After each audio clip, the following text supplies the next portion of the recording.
Hello my dear students, how are you all. Students, आज का ये जो वीडियो है ये एमए हिस्ट्री के स्टूडेंट्स के लिए one of the most important video है। इस वीडियो के अंदर हम डिस्कस करेंगे आपके MHI 08 यानी कि history of ecology and environment in India के कुछ most important and repeated questions को। ये वीडियो का पार्ट 2 वीडियो है। इससे पहले मैं एक वीडियो और बना चुकी हूँ सेम इसी टॉपिक पे, जिसके अंदर मैंने कुछ और क्वेश्चंस एंड टॉपिक्स को डिस्कस किया था। उस वीडियो का लिंक मैं नीचे कमेंट करके पिन कर दूंगी। सो आंसर्स को हम हिंदी इंग्लिश बोथ लैंग्वेजेस में डिस्कस करेंगे। सो स्टूडेंट्स, सबसे पहले चलते हैं अपने पहले टॉपिक पे, जिसके अंदर आपसे बात करनी है Gandhi's vision for non industrial development. Students, यहाँ पे आपको बताना है कि जो महात्मा गांधी थे उनका नॉन इंडस्ट्रियल डेवलपमेंट का जो विजन था वो क्या था। जो महात्मा गांधी हैं वो नॉन इंडस्ट्रियल डेवलपमेंट के बारे में क्या कहते थे। सो स्टूडेंट्स, वो बात करते थे डिसेंट्रलाइज्ड इकॉनमी की। जो गांधी हैं वो एक ऐसी इकॉनमी की बात करते थे where local communities are self sufficient and produce their own goods. जो लोकल कम्युनिटीज़ हैं वो क्या रहेंगी, सेल्फ सफिशिएंट रहेंगी और अपने गुड्स खुद से उगाएंगी।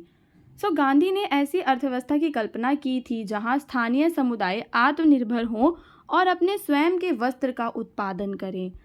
उसके बाद उन्होंने विलेज इंडस्ट्रीज़ की बात की। उनका एम्फेसिस था कि आप ट्रेडिशनल विलेज इंडस्ट्रीज़ को लगाएं।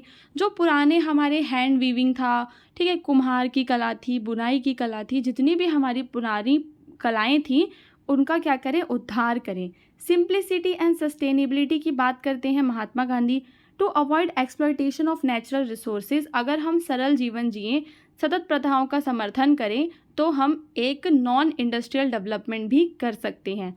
ठीक है, एग्रीकल्चर को बैकबोन बनाना है। गांधी का जो नॉन इंडस्ट्रियल डेवलपमेंट का मॉडल है उसके अंदर वो कहते हैं कि जो कृषि है, कृषि को क्या बनाना है, प्राइमरी ऑक्यूपेशन बनाना है, ensuring that farming methods are sustainable and beneficial to the community. उसके बाद वो बात करते हैं सेल्फ रिलायंस की, कि लोकल प्रोडक्शन को हमें क्या करना है, इंक्रीज़ करना है, लोकल प्रोडक्शन एंड कंजम्पशन को, to reduce dependency on external markets. बाहरी बाजारों पर निर्भरता कम करने के लिए स्थानीय उत्पादन और खपत को प्रोत्साहित किया। उसके बाद मैनुअल लेबर की बात की। उन्होंने कहा कि जो शारीरिक श्रम है उसका महत्व बढ़ाना है, कारीगरों और किसानों को जो उचित मजदूरी देनी चाहिए। और उन्होंने कहा नॉन एक्सप्लॉयटेटिव इकॉनमी, एक ऐसी अर्थव्यवस्था को बढ़ावा देना जो श्रमिकों और प्राकृतिक संसाधनों का शोषण ना करे। डिसेंट्रलाइज एजुकेशन, जो एजुकेशन है वो लोकल कल्चर में हो, इसके अंदर जो बच्चे हैं उनकी स्किल्स को डेवलप किया जाए फॉर देयर सेल्फ सफिशिएंसी। बच्चों के अंदर ऐसी स्किल्स को डेवलप किया जाए कि वो सेल्फ सफिशिएंट बन जाएं। So these points highlight Gandhi's vision for a development model that prioritises local self sufficiency, sustainability and social equity. इसके बाद हमें बात करनी है फॉरेस्ट पॉलिसीज़ की अंडर कॉलोनियल रूल। जब हमारे ऊपर ब्रिटेन के लोगों का शासन था, हम उनके उपनिवेश बने हुए थे, तो उस टाइम पे कॉलोनियल पॉलिसीज़ कैसी थी। So the British colonial administration prioritized the extraction of timber and other forest resources for commercial purposes. So British औपनिवेशिक शासन ने क्या किया कि वाणिज्यिक उद्देश्यों के लिए लकड़ी और अन्य वन संसाधनों के निष्कर्षण को सबसे ज़्यादा प्राथमिकता दी। यानी कि उन्होंने जो उनकी वनों के प्रति जो उनकी नीति थी, फॉरेस्ट की जो पॉलिसी थी, उसके अंदर सबसे ज़्यादा उन्होंने क्या कहा कि जो फॉरेस्ट के हमारे रिसोर्सेज हैं उन्हें वो यूज़ करेंगे कमर्शियल पर्पसेस के लिए।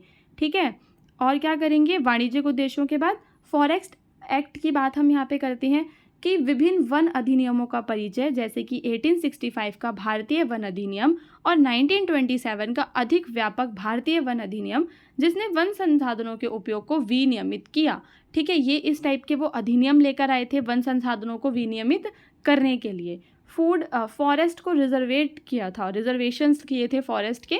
Large areas of forest were declared as reserved forest where local communities were restricted from accessing resources. यानी कि मान लो कि ये बड़ा सा फॉरेस्ट था कोई, उसका लार्जर एरिया जो है वो क्या कर दिया, उन्होंने रिजर्व कर दिया। अब जो कम्युनिटीज़ वहाँ पहले से रहा करती थी वो वहाँ पे नहीं जा सकती थी। ठीक है, तो इसे कहते हैं फॉरेस्ट रिजर्वेशन। फॉरेस्ट को आरक्षित वन की तरह आरक्षित वनों में बदल देना। उसके बाद डिस्प्लेसमेंट किया ट्राइबल्स का। ट्राइबल्स लोग कौन होते हैं, ट्राइबल्स वो होते हैं जो जंगलों में रहते हैं। वो लोग जो पुराने समय से कहाँ रहते आए हैं, जंगलों में रहते आए हैं, उन्हें हम ट्राइबल पीपल कहते हैं, जनजातीय लोग कहते हैं, आप उन्हें इंडिजीनियस पीपल भी कह सकते हैं। तो इन्हें डिस्प्लेस किया उनके एंसेस्ट्रल लैंड से। एंसेस्ट्रल लैंड का मतलब क्या होता है कि जो लैंड उन्हें उनके एंसेस्टर्स, उनके पूर्वजों से मिला था, वो लैंड वहाँ से उन्होंने इनसे छीना और उन्हें डिस्प्लेस किया, leading to loss of livelihood and cultural disintegration. इससे एक तो उन लोगों का लॉस ऑफ लाइवलीहुड हुआ, यानी कि जो जीवन यापन जो करते थे, जैसे भी वो जीते थे, वो उसका लॉस हो गया, और कल्चरल का भी कल्चर जो है वो भी डिसइंटीग्रेट हो गया। यानी कि आदिवासी और जनजातीय समुदायों को अक्सर उनके पुश्तैनी ज़मीन से विस्थापित किया गया, जिससे उनकी आजीविका और सांस्कृतिक विघटन हुआ। The British introduced scientific forestry practices aimed at maximizing timber production, often at the expense of biodiversity. जो ब्रिटिश थे उनका मेन काम था कि चाहे बायोडाइवर्सिटी का हानि हो चाहे कुछ भी हो, उन्हें तो अपनी वानिकी प्रथाओं को चलाना ही है, उन्हें तो टिम्बर प्रोडक्शन करना ही है, उन्हें तो लेके जाना ही है। ठीक है, उसके बाद रिवेन्यू जनरेशन की बात करें तो forest policies were design to generate revenue for the colonial government through the sale of timber and other products. जो वन नीतियां हैं वो औपनिवेशिक सरकार के लिए लकड़ी और अन्य वन उत्पादों की बिक्री के माध्यम से राजस्व उत्पन्न करने के लिए तैयार उन्हें किया गया। ठीक है, यानी कि औपनिवेशिक सरकार ने क्या किया कि लकड़ी को और वन्य उत्पादों की बिक्री के माध्यम से वो रिवेन्यू इकट्ठा करते थे। तो जो वन हैं उनके लिए तो महत्वपूर्ण संसाधन थे, वहीं से उनका रिवेन्यू आता था, राजस्व आता था। और वो करते थे प्लांटेशन फॉरेस्ट्री। इसका मतलब होता है मोनोकल्चर। जैसा कि आपको पता होगा कि जो ब्रिटिश आए थे उन्होंने इंडियन से क्या उगवाई थी, इंडिगो उगवाया था। ठीक है, और बड़े बड़े चाय कॉफ़ी के जो बागान थे, और या फिर एक बड़े से एरिया में सेम टाइप के ट्रीज़ लगा देना, इसको कहते हैं मोनो प्लांटेशन, एकल कृषि। ठीक है, एकल कृषि से पता है क्या होता है कि जो आपकी ज़मीन है ना, आपकी जो सॉइल है वो डिग्रेड हो जाती है, क्योंकि सेम टाइप के न्यूट्रिएंट्स बार बार वो ट्रीज़ उससे एक्सट्रैक्ट कर लेते हैं, सॉइल को वापस से जो है रेजुविनेट होने का टाइम नहीं मिलता। तो जब उन्होंने प्लांटेशन फॉरेस्ट्री की, जैसे कि उन्होंने टीक एंड साल के जो ट्रीज़ हैं वो उगवाए, तो उससे भी नेचुरल फॉरेस्ट पे क्या पड़ा, इफ़ेक्ट पड़ा। ठीक है, उसके बाद वो लेकर आए restrictive laws. Implementation of restrictive laws that limited the traditional rights of forest dwellers to hunt, graze cattle and collect firewood and other forest produce.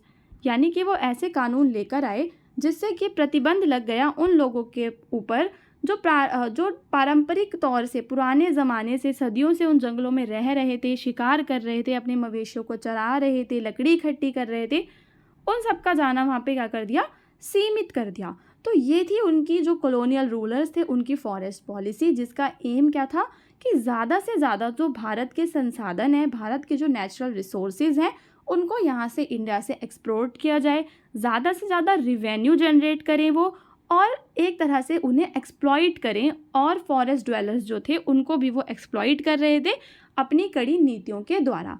ठीक है, जो ट्रेडिशनल चीज़ें उगाई जाती थी वो भी नहीं उगाने देते थे। तो ये सारा का सारा जो था ये था कॉलोनियल फॉरेस्ट पॉलिसी के बारे में।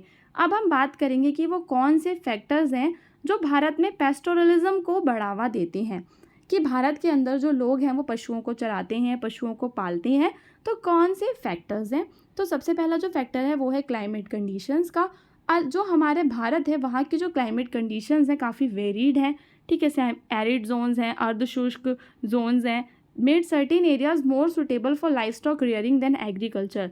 तो भारत में क्या होता है कि हमारे भारत में कुछ ऐसे एरियाज़ हैं जहाँ पे कृषि तो नहीं की जा सकती, लेकिन अगर हम वहाँ पे लाइफ स्टॉक्स को रखें, अपने जानवरों को पालें, तो वहाँ से आप बहुत ज़्यादा पैसा कमा सकते हो। एग्रीकल्चर से आप वहाँ पे इतना ज़्यादा रेवेन्यू जनरेट नहीं कर सकते because of the climate conditions. उसके बाद हम बात करेंगे जोग्राफिकल टेरेन की। तो diverse topography of India including mountains, plains and plateaus provided suitable grazing lands for different types of livestock. India के अंदर जो मैदान है, पहाड़ हैं, वहाँ पे जो है कि ग्रेजिंग लैंड बहुत ज़्यादा अवेलेबल है। ठीक है, तो इससे क्या होता है कि जो पशु हैं उन्हें आप पालोगे, आप ईजिली उनको चरा सकते हो ग्रेजिंग लैंड पे जाके। और अगर हम बात करें कल्चरल ट्रेडिशंस की, तो long standing cultural traditions and practices among certain communities such as Raikas of Rajasthan and Gujjars of the Himalayas promoted pastoralism. कुछ समुदाय जैसे कि रैका और हिमालय के गुज्जर के बीच लंबे समय से चली आ रही सांस्कृतिक परंपराएं हैं, प्रथाएं हैं जो पशुपालन को बढ़ावा देती हैं। उसके बाद इकोनॉमिक नेसेसिटीज़ की बात करना यहाँ पे बहुत ही इंपॉर्टेंट है कि जो लोग हैं पशुपालन उनके लिए एक आजीविका का स्रोत है, वहाँ से वो पैसा एकत्रित कर पाते हैं। जहाँ मिट्टी की उर्वरता या सिंचाई सुविधाओं की कमी के कारण कृषि उत्पादकता कम थी, उन एरियाज़ में जो लोग हैं वो पशुपालन करने लग गए।